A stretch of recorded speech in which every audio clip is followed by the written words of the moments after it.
1500 RPM, 2000 RPM, 2500 RPM,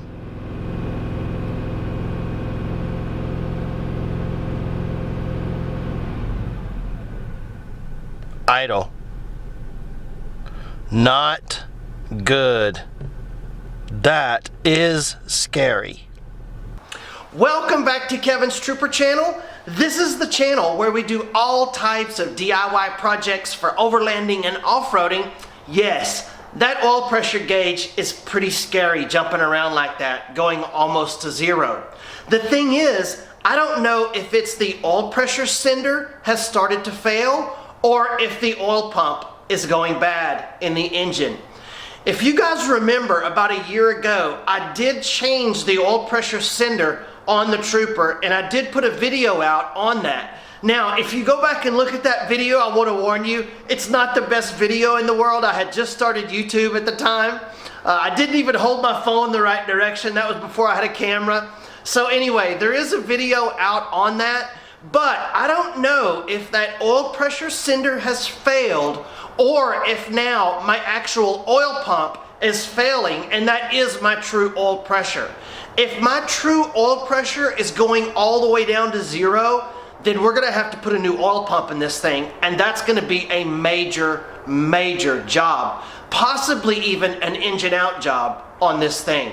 I'm not sure yet, but we have to determine if it's the oil pressure sender or the oil pump going bad. So what I've done is I've ordered a pressure test kit that we can screw into that port where the oil sender goes, and we can look at an actual real oil pressure to see if it's the gauge going bad again or if it's the oil pump. So that's what we're gonna do today, coming up.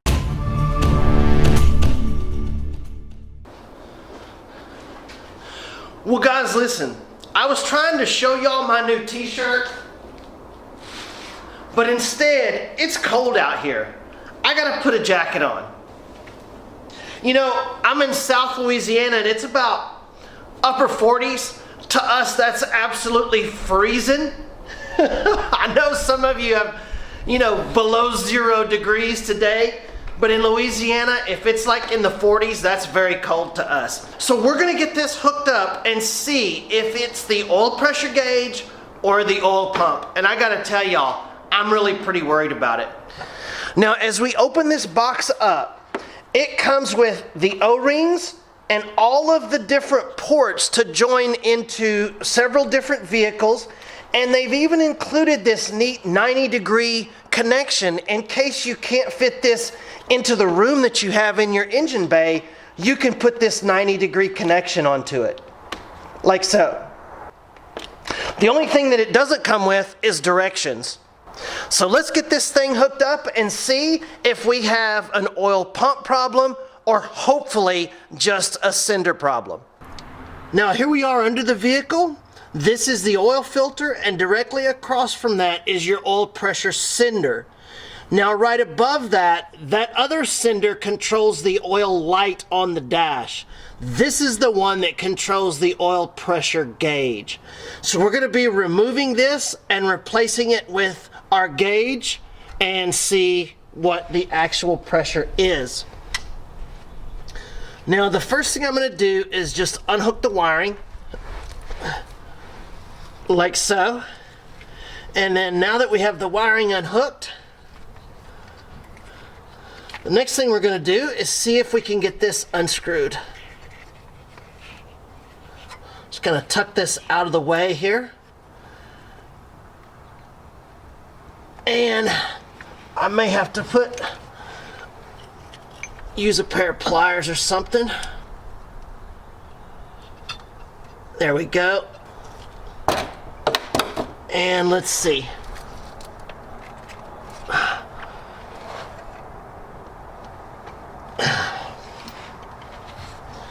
Alright, let's spin that a little bit more.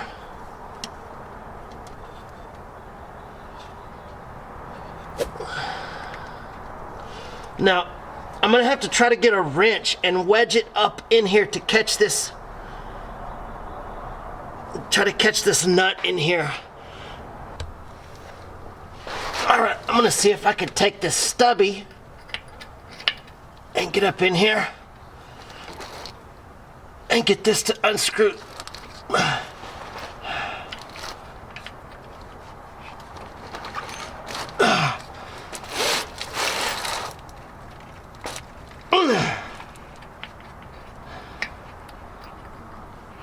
See if I can get a little different bite on it.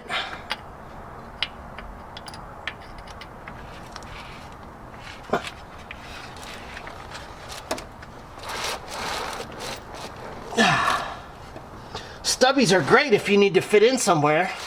The problem is you hardly have no leverage. I know you guys recently saw my fluid film video, and you know, that stuff is great, but the problem is you got it all over the bottom of your vehicle when you need to do something. So plan on getting some of it on you. That's the only bad part. All right, we're turning.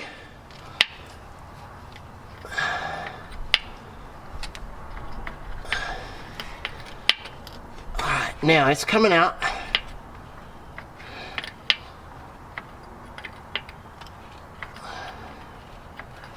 All right, so what we're gonna do is we're gonna put our oil pan underneath here and then pull this all the way out, and then we'll go match it up.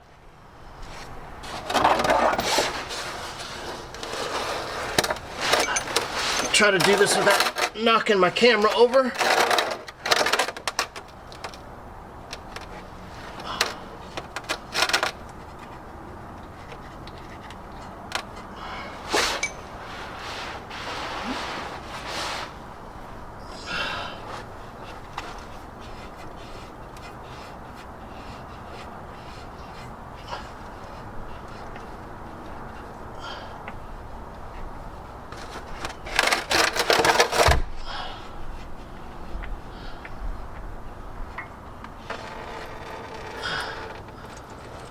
Okay, so it looks like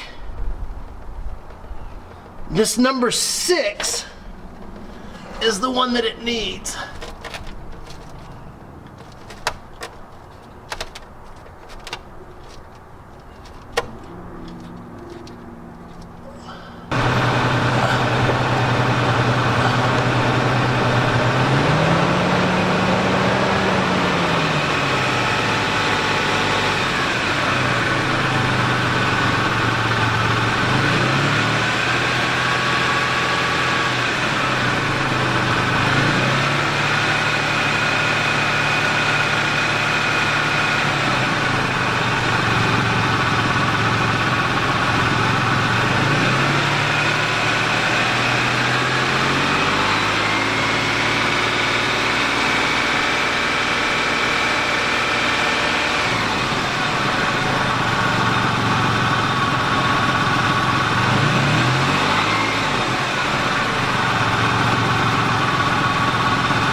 Now I'm going to have her do this several times because before it took a while for it to start acting up like this.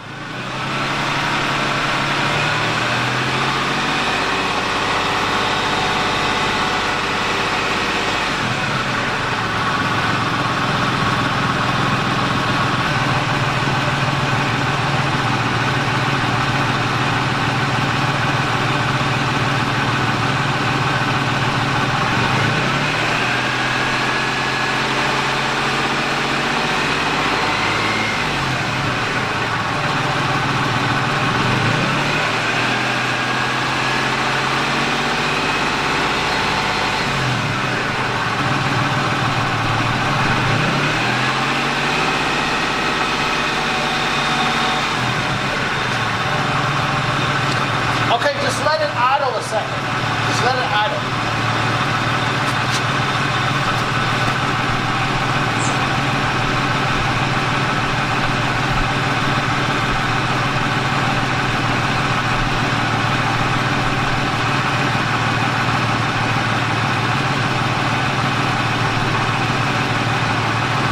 guys, that's looking like pretty good news so far.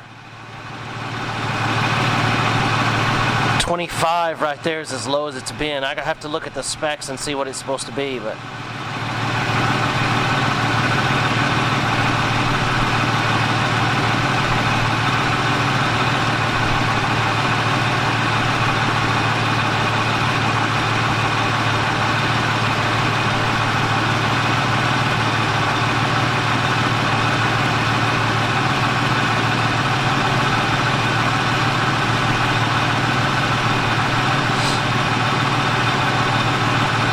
it's rock steady too. It's not fluctuating like the Guage was.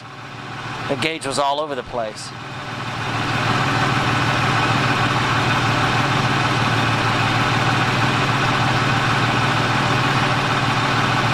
Well, the fact that it's just not jumping up and down at all tells me that it's probably the Guage again.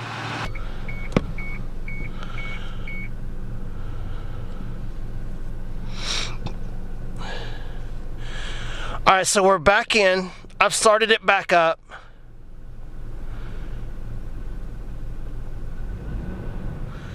And you guys can see how it wasn't jumping around like that over there.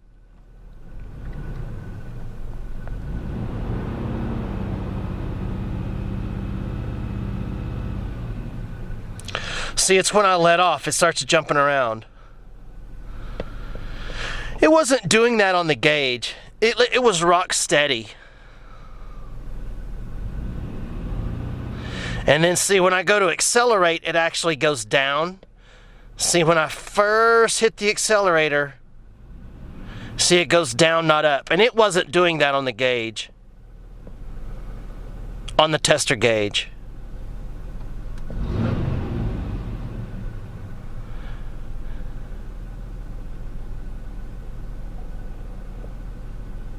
Well, that answers that question, and that is great, great news. Well, guys, that was great news. It turns out it was just that pressure sender and not the oil pump. And if it would have been the oil pump, that would have been a major ordeal, possibly even an engine out ordeal, and I'm glad it turned out not to be. But that's one more example of Isuzu parts still going strong, and that cheap aftermarket pressure sender that I put in there less than a year ago already failing.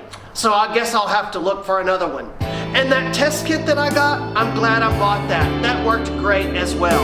Thank you so much for joining me. Don't forget to hit the subscribe button and join our great group of guys that we have here on this channel. And give me a thumbs